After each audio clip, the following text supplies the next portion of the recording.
নমস্কার বন্ধুরা, welcome back to my channel Champa Rannaghar. আজ আমি আপনাদের জন্য নিয়ে এসেছি আরও একটা দুর্দান্ত স্বাদের মাছের ঝোলের রেসিপি। খেতে হবে দুর্দান্ত টেস্টি। তার জন্য এখানে 4 পিস নিয়ে নিয়েছি কাতলা মাছ। আপনারা চাইলে রুই মাছও নিতে পারেন। মাছগুলো ধুয়ে পরিষ্কার করে নিয়েছি। এখন একটা কড়া বসিয়ে দিয়েছি। কড়ার মধ্যে দিয়ে দিয়েছি 1 বাটি জল। জলটা একটু গরম হলে দিয়ে দেব দুভাগ করে কেটে রাখা পেঁয়াজ, দিয়ে দিচ্ছি পরিমাণ মতো আদা, দিয়ে দিচ্ছি 4 কোয়া রসুন। আপনারা চাইলে মাছের পরিমাণটা বাড়ানোর সঙ্গে সঙ্গে এই পেঁয়াজ রসুন আদা টমেটোর পরিমাণটা বাড়িয়ে কমিয়ে নিতে পারেন। এখন দিয়ে দিলাম 2টো কাঁচা লঙ্কা, আর যে মাছগুলো সেগুলোকেও গরম জলের মধ্যে দিয়ে দিচ্ছি। দেওয়ার পরে 4 পিস মাছই আমি দিয়ে দিলাম। দেওয়ার পরে বন্ধুরা এর ওপরে দিয়ে দিতে হবে কিছুটা সর্ষের তেল, লবণ দিয়ে দিয়েছি, আর দিয়ে দিলাম কাঁচা সর্ষের তেল, আর উপর দিয়ে দিচ্ছি একটু হলুদ গুঁড়ো।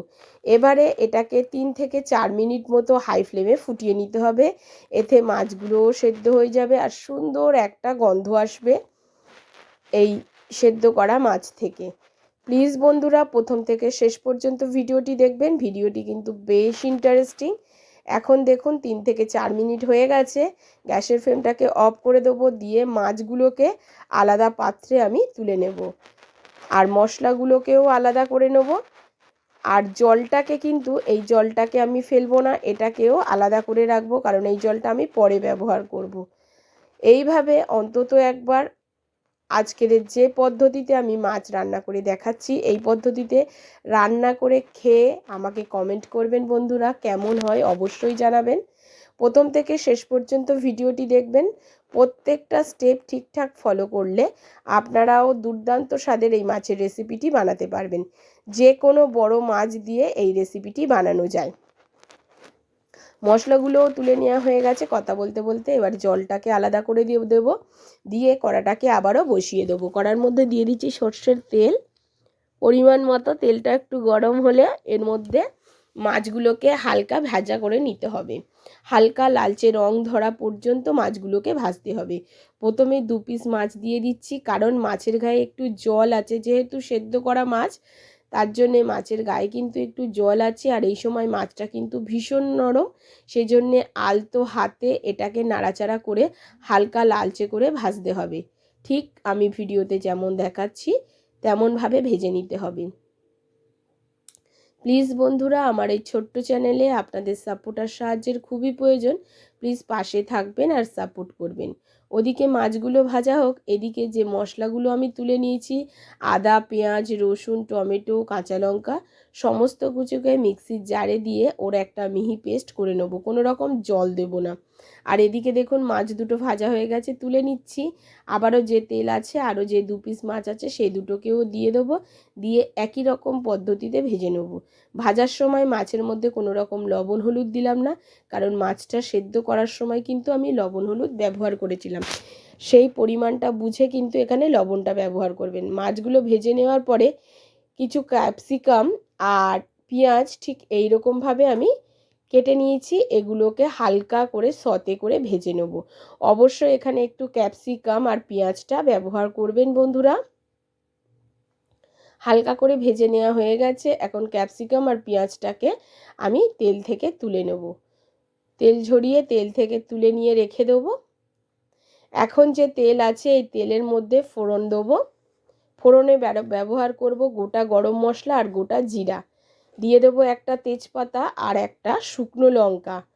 একটু নাড়াচাড়া করে ফোড়নটাকে 30 থেকে 40 সেকেন্ড মতো ভেজে নেব, তাতে সুন্দর একটা গন্ধ বেরোবে। এবারে এর মধ্যে দিয়ে দিতে হবে আগে থেকে বেটে রাখা মশলাটা। যে মশলাগুলোকে আমি সেদ্ধ করে নিয়েছিলাম সেই মশলাটাকে মিক্সির জারে বেটে নিয়েছিলাম, সেটাকেই দিয়ে দিচ্ছি। আদা পেঁয়াজ রসুন টমেটো আর কাঁচা লঙ্কা। এবার এটাকে খুব ভালো করে কষাতে হবে। তার সঙ্গে আমি কিছু গুঁড়ো মশলাও এখন এখানে অ্যাড করে দেবো। দেখুন একটুখানি নাড়াচাড়া করে নেওয়ার পরে গুঁড়ো মশলাগুলো অ্যাড করব। দিয়ে দেবো হলুদ গুঁড়ো, দিয়ে দেবো কাশ্মীরি লঙ্কার গুঁড়ো, দিয়ে দেবো 1 চামচ জিরা গুঁড়ো, দিয়ে দেবো 1 চামচ ধনিয়া গুঁড়ো। সমস্ত গুঁড়ো মশলাগুলোকে দিয়ে দিচ্ছি পরিমাণ মতো লবণ। সমস্ত গুঁড়ো মশলাগুলোকে দিয়ে খুব ভালো করে নাড়াচাড়া করে কষাতে হবে। যতক্ষণ পর্যন্ত তেল না ছাড়ে ততক্ষণ পর্যন্ত এই মশলাটাকে ভালো করে কষাতে হবে। আর লবণ আমি দিয়ে দিয়েছি, তবে লবণের পরিমাণটা একটু অল্প দেবেন, কারণ মাথায় রাখবেন ভাজার সময় মাছগুলো সেদ্ধ করার সময় লবণ দেওয়া ছিল। এবারে যে ভাজা ক্যাপসিকাম আর পেঁয়াজগুলো মশলার মধ্যে দিয়ে দিচ্ছি, দিয়ে আবারও ভালো করে কষিয়ে নিচ্ছি। এই ক্যাপসিকাম পেঁয়াজ দিয়ে এই মাছটা এভাবে রান্না করলে দুর্দান্ত টেস্টি হয় বন্ধুরা। আপনারা ভাবতেই পারবেন না যে এর কি টেস্ট। এর সুগন্ধে কিন্তু পুরো ম করছে। আর দেখুন পুরো খুব সুন্দর করে কষানো আমার হয়ে গেছে। সামান্য একটু চিনি ব্যবহার করলাম, তবে আপনাদের যদি অপছন্দ থাকে এখানে চিনিটাকে স্কিপ করে দিতে পারেন। তবে একটু চিনি দিয়ে এই রকমভাবে কষিয়ে রান্না করে খেয়ে দেখবেন বন্ধুরা, মাছের রেসিপিটি ভীষণই টেস্টি হয়। এখন এর মধ্যে আমি দিয়ে দেবো আগে থেকে যে জলটা আমি তুলে রেখেছিলাম, সেই জলটা, মাছ সেদ্ধর যে জলটা তুলে রেখেছিলাম সেই জলটাকে দিয়ে খুব ভালো করে নাড়াচাড়া করে দিচ্ছি। দিয়ে এবার এটাকে মিডিয়াম ফ্লেমে আমি ফুটতে দেবো 8 থেকে 10 মিনিট। ঢাকা চাপা দেওয়ার কোনো প্রয়োজন নেই বন্ধুরা। আর এটা একদম মাছের ঝাল যেরকম হয় গায়ে মাখা, সেই রকম রান্না হবে। কোনো রকম ঝোল করতে যাবেন না, তাহলে কিন্তু এর টেস্টটা খারাপ লাগবে। আর দেখুন খুব ভালো করে গ্রেভিটা ফুটে গেছে, সাইড দিয়ে কিন্তু গ্রেভির তেল ছাড়তে শুরু করেছে আর সুন্দর একটা কালার এসেছে। এখন এর মধ্যে দিয়ে দেবো মাছগুলোকে দিয়ে আবারও 2 থেকে 3 মিনিট আমি লো টু মিডিয়াম ফ্লেমে ফুটিয়ে নেব। এতে দেখবেন এটা একদম মাছের গা মাখা শুকনো টাইপের হয়ে যাবে। এই রকমভাবে রান্না করে খেতে কিন্তু গরম গরম ভাতে বেশ দুর্দান্ত লাগে বন্ধুরা। আপনারা কারা এইভাবে মাছ রান্না করে খেয়েছেন অবশ্যই আমাকে কমেন্ট করে জানাবেন। আর এখন দেখুন প্রায় 5 থেকে 7 মিনিট মাছটা দেওয়ার পরে, ফুটিয়ে নেওয়ার পরে ওপর থেকে দিয়ে দিচ্ছি কিছুটা ধনেপাতা কুচি। ধনেপাতা কুচিটা দিয়ে একটু নাড়াচাড়া করে নেব মাছগুলোকে। এখন আমাদের এই মাছের রেসিপিটি একদম রেডি হয়ে গেছে। গ্যাসের ফ্লেমটাকে অফ করে দেবো আর এটাকে একটা পাত্রে তুলে আপনাদেরকে দেখাবো বন্ধুরা কতটা সুন্দর কালার এসছে আর কতটা দুর্দান্ত এসছে। দেখুন আপনারা দেখেই বুঝতে পাচ্ছেন কালারটা কতটা সুন্দর এসছে। এবার এটাকে একটা পাত্রে আমি তুলে নেব মাছের ঝালটাকে।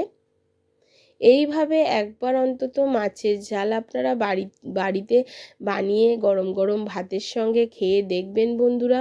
শীতকালে এত দুর্দান্ত লাগে এই মাছের রেসিপি, আপনারা ভাবতেই পারবেন না। আজ এই পর্যন্ত।